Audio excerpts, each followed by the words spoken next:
सबर, आपने कहा था ना सबर कर, लेकिन आपने ये नहीं बताया था कि सबर करना कितना मुश्किल होता है।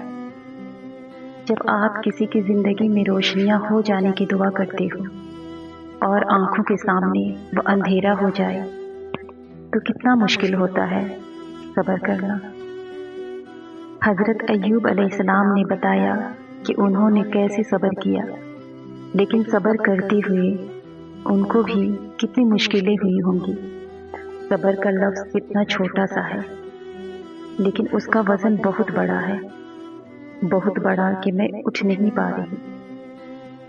बेशक मुझे यकीन है कि सबर करने वाला कामयाबी से महरूम नहीं रहता, चाहे उसे तवील ज़माना ही क्यों ना लग जाए। सबर करने और सबर आ जाने में बहुत फ़र्क होता है। सबर वह होता है जो सदमे के शुरू में हो, जिसमें अपने दिल पर ज़बर करके चुप रहकर खामोशी इख्तियार कर लेना सबर का सबसे अफजल दर्जा है।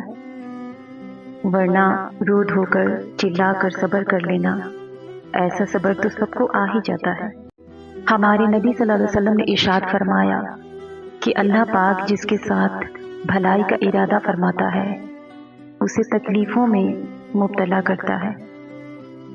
क्योंकि मुसलमान को जो तकलीफ़, रंज, मलाल, अज़ियत, गम पहुँचे, यहाँ तक कि उसके पाँव में कोई कांटा भी चुभे, तो अल्लाह पाक उनके सब गुनाह माफ़ कर देते हैं।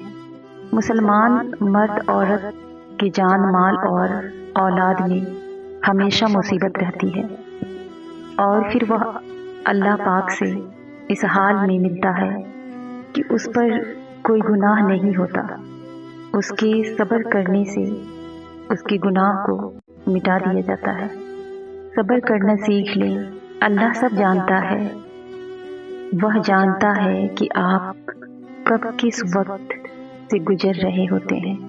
यकीन करें, वक्त तो बदल जाएगा, क्योंकि तब्दीली कायनात का वसूल है। अगर वक्त तुम्हें ज़्यादा तकलीफ दे तो आसमान की जानिब अपने नम आँखों से देखना और मुस्कुरा देना और कहना, अच्छा तू इसमें राज़ी है, तो फिर मैं भी ऐसे ही राज़ी हूँ। तेरा हर गम मेरे सब्र तक। क्योंकि अल्लाह देखता है कि कोई जब टूटता है तो वह अपने ज़र्फ़ की वसअतों पर जाकर कितना सब्र करता है। बस सब्र का रास्ता चुन लो, क्योंकि सब्र की मंजिल जन्नत है। चलो सब्र कर लेते हैं। सुना है रब सब्र करने वालों के साथ होता है।